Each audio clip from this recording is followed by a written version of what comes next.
Assalamualaikum. Terima kasih karena kalian sudah klik video ini. Jangan lupa disubrek. Tonton videonya dari awal sampai akhir. Tinggalin jejak dengan cara like dan komen di bawah. Nah, jadi sekarang saya mau ngambil daun kelor. Karena memang sekarang lagi ngasih ASI eksklusif selama 6 bulan. Dan nggak punya juga daun katuk. Kemarin tuh baru nanam sih sebenarnya daun katuk, tapi baru tumbuh kecil banget. Daun katuknya nih masih kecil banget. Nah, ini baru ditanam kira-kira 2 minggu lah sama empok ya. Jadi belum bisa diambil daunnya untuk suplai ASI ya. Makanya empok sekarang mau ngambil ini. Nah, kalian pasti familiar banget sama daun ini ya. Ini adalah daun kelor. Nah, ini empok udah punya nih pohon kelor sendiri. Beli cangkok gitu. Nah, jadi pohon kelornya udah setinggi ini. Udah tinggi banget, udah bisa banget diambil daunnya. Ini pohon ajaib, pohon mahal gitu ya. Nah, jadi perlu kalian ketahui sebenarnya yang bisa dijadiin pembantu untuk memperbanyak ASI itu bukan cuman daun katuk, tetapi daun kelor pun bisa dijadikan untuk merangsang atau memperbanyak dan membuat ASI berkualitas. Makanya empok sekarang mau ngambil daun kelor nih buat ASI. Nah, ini saya udah dapetin ininya nih, udah dapet daun kelornya. Dan yang menurut orang sih ya nih, buat batang kelornya itu bisa ditanam, jadi tinggal ditancepin aja ke tanah gitu, nanti bakalan jadi sendiri. Tapi ternyata nggak segampang itu nanam kelor, karena empok juga udah 4 kali nanam mati terus, sampai pada akhirnya beli cangkoknya. Baru ini jadi, baru punya pohon kelor sendiri gitu. Tapi ini mau coba empok tanam nih, yang ini mudah-mudahan jadi ya. Nah, jadi empok sekalian mau jawab pertanyaan dari teman-teman. Ada yang bertanya, kurang lebih ada 10 orang kayaknya yang bertanya, "Kak, sebenarnya bentuk pohon kelor tuh seperti apa sih gitu daunnya?" Karena katanya di daerah mereka nanya-nanya ke orang tua juga, bahkan katanya nggak ada yang tahu gitu kelor tuh kayak gimana. Nah, sekarang sekalian empok jelasin ya kayak gimana sih sebenarnya kelor dengan daun lain supaya bisa dibedain gitu. Takutnya kan kalian ada yang salah ngambil, dikira daun kelor ternyata daun apa gitu ya.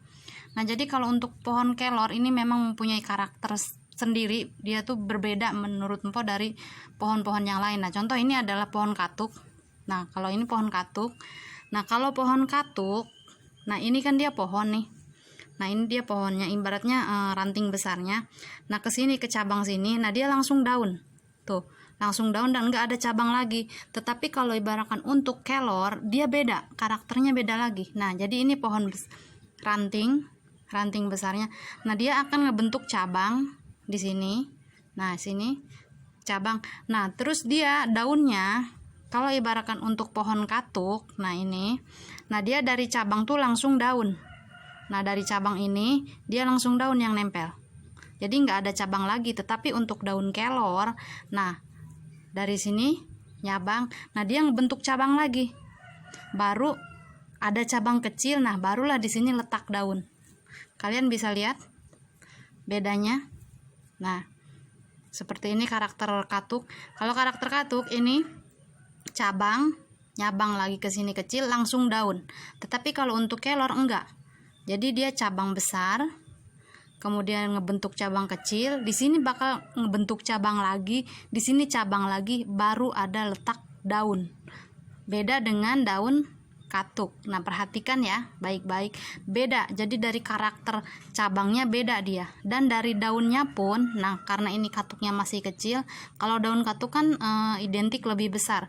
Tetapi kalau daun kelor, dia daunnya yang sebesar, ya yang paling besar ya hanya sebesar ini. Nah, ini adalah termasuk daun kelor yang tua ya. Nah, dan bentuk dari daunnya pun dia enggak lonjong atau enggak lancip ujungnya, tetapi dia lebih ke oval. Nah, jadi dia bulat daunnya, tidak memanjang gitu, tidak lancip ujung daunnya. Tetapi kalau ibaratkan untuk daun yang lain kan karakternya lebih ke lancip. Nah, seperti daun katuk ini. Nah, kalau diperhatikan kalau daun katuk kan ujungnya dia ada lancip. Sekalipun tidak terlalu lancip, tapi tetap ada ujung lancipnya. Tetapi kalau untuk daun kelor, Nah untuk daun kelor dia enggak lancip. Nah jadi ujungnya dia oval. Nah gini, nah saya lebih dekatkan. Nah ini, jadi dia enggak ngeblur ya. Nah jadi dia enggak ini, tuh bisa diperhatikan ya, dia enggak lancip sama sekali, tetapi bulat ujung dari daunnya.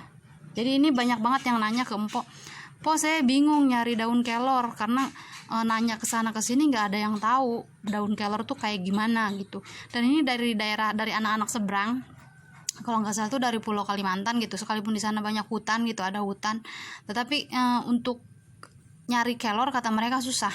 Dan memang ketika ditanyakan jarang yang tahu apa sih, kayak gimana sih gitu pohon kelor kayak gitu. Nah sekarang Empok kasih tahu detail ya. Nah perhatikan, jadi kalau ibaratkan dilihat dari pohon besarnya, nah ini Empok kan tadi dipotong ya pohon kelornya. Nah jadi kalian kalau ibaratkan ini pohon besarnya, dia akan ngebentuk ranting seperti ini. Nah ngebentuk cabang, kemudian dari cabang ini, nah si kelor ini ngebentuk cabang lagi ke pinggir sini. Nah kita patahin. Nah dia ngebentuk cabang lagi ke sini, tidak langsung daun. Nah kemudian ke sini ngebentuk cabang lagi, baru di sini akan ada cabang kecil, baru daun. Nah jadi ciri khas dari daun kelor untuk membedakan dari jenis fisik dengan pohon-pohon yang lain ya seperti ini. Dia menonjol sekali, memang beda karakternya. Tapi kalau ibaratkan untuk pohon-pohon lain kan kebanyakan ini cabang besar, di sini cabang langsung daun. Tapi kalau buat kelor enggak, dia beda sendiri karakternya. Nah jadi ini gampang banget dibedain sama daun-daun yang lain gitu. Kalaupun ada yang bisa memirip gitu, kalaupun kalian menemukan daun yang mirip bentuknya, tapi lihat karakter dari batangnya. Dia dimanapun tumbuhnya daun kelor ini, dia tetap karakternya akan seperti ini. Jadi cabangnya tidak akan berubah, akan seperti ini. Kalaupun mungkin kalian akan menemukan nanti, oh ada yang lancip, ada yang enggak, tapi karakter dari cabang si kelor atau pohon kelor ini tetap akan seperti ini. Kalian nemuin dimanapun tetap dia karakternya akan seperti ini. Jadi cabangnya bercabang-cabang gitu, tidak langsung letak daunnya tuh ada di cabang utama, enggak. Jadi sekarang Empok mau ngolah ini kelor buat merangsang atau memperbanyak ASI, karena sekarang Empok kan lagi ngasih ASI eksklusif. Nah jadi gampang banget ya kalau buat ngolah kelor tuh, di sayur enak, dia pakai campuran dadar telur juga enak. Nah dia cukup diparut aja. Ini kan ada cabang kecil nih, nah yang ini, jadi ini nggak usah dipaut dari sini. Nah nggak usah, jadi mending digini aja langsung. Nah tuh,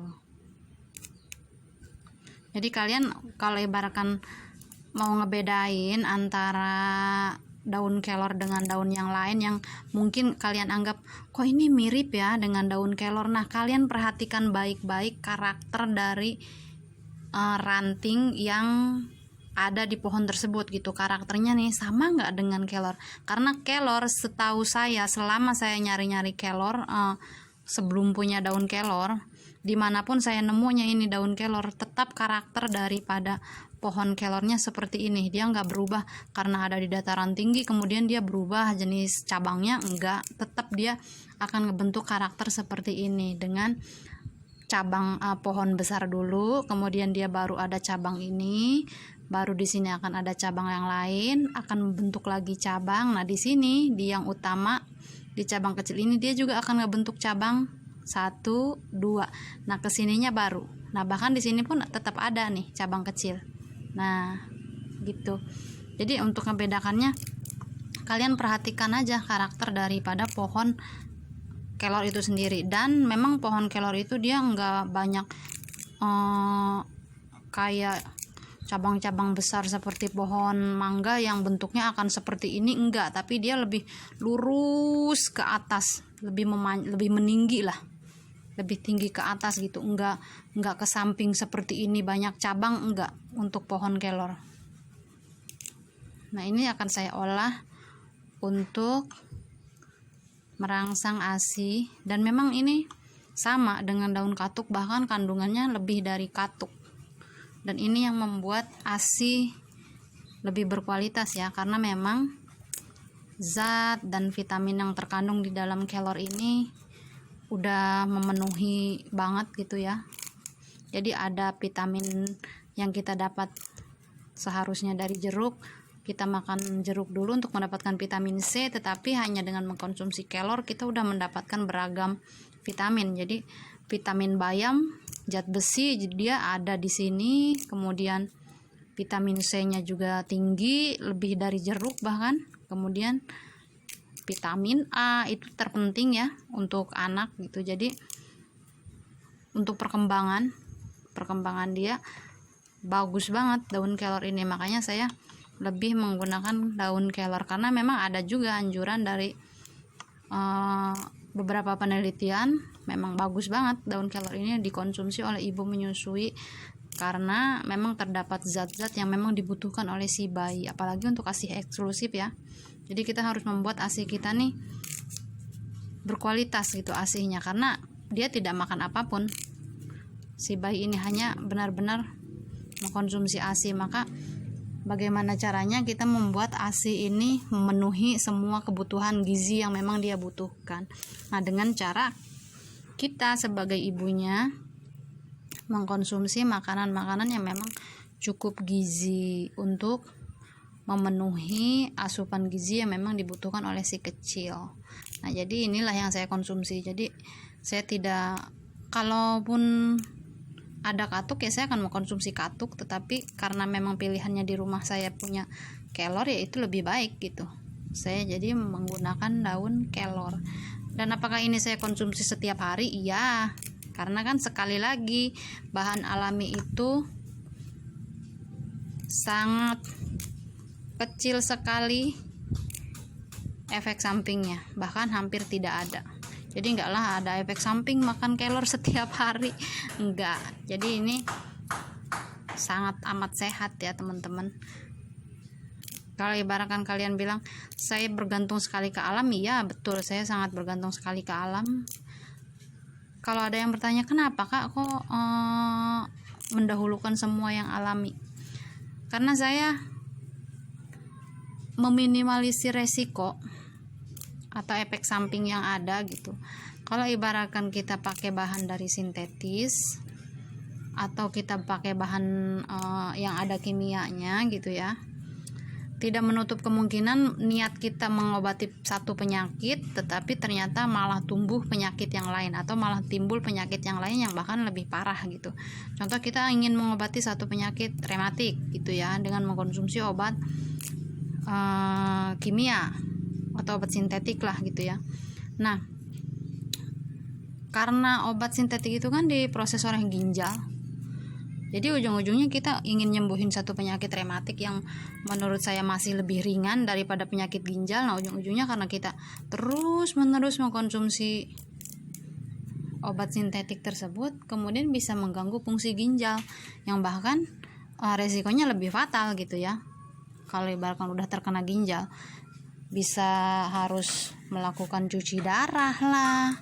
Kemudian apalagi kalau udah kena gagal ginjal ya, kerusakan hati, kerusakan ginjal, itu kan kita niatnya mengobati satu penyakit tapi malah timbul lebih banyak penyakit. Nah, itu yang saya minimalisir, kenapa saya tidak mendahulukan pengobatan medis. Jadi kalau untuk saya sendiri, medis itu jalan terakhir. Kalau untuk saya, selama memang masih bisa diusahakan menggunakan pengobatan herbal atau menggunakan bahan-bahan alami yang semuanya bisa kita dapat dari alam, nah saya akan mendahulukan yang alami. Jadi lebih bisa diterima oleh tubuh dan memang ya lebih sehat gitu. Nah, ini batang besarnya ini yang tadi saya potong dari batang utama akan saya coba tanam kembali. Saya tidak berputus asa, walaupun saya sebelum membeli cangkok ini saya sudah 4 kali menanam dan memang hasilnya gagal semua, nggak ada yang tumbuh sama sekali. Padahal yang punya pohon dulu ngatain bahwa gampang buat nanam kelor, itu gampang, tinggal tancep aja gitu ke tanah nanti juga jadi katanya. Tapi ternyata faktanya saya udah nanam 4 kali itu semuanya gagal, mati total, nggak ada yang jadi gitu. Nah, ini dari cangkokan, mungkin kalau ibaratkan pohon asalnya dari cangkok mungkin akan lebih mudah ditanam gitu. Makanya saya akan coba menanam kembali ini, mudah-mudahan jadi. Dan kebetulan sekarang juga lagi musim hujan ya, jadi tanahnya basah gitu, mungkin akan lebih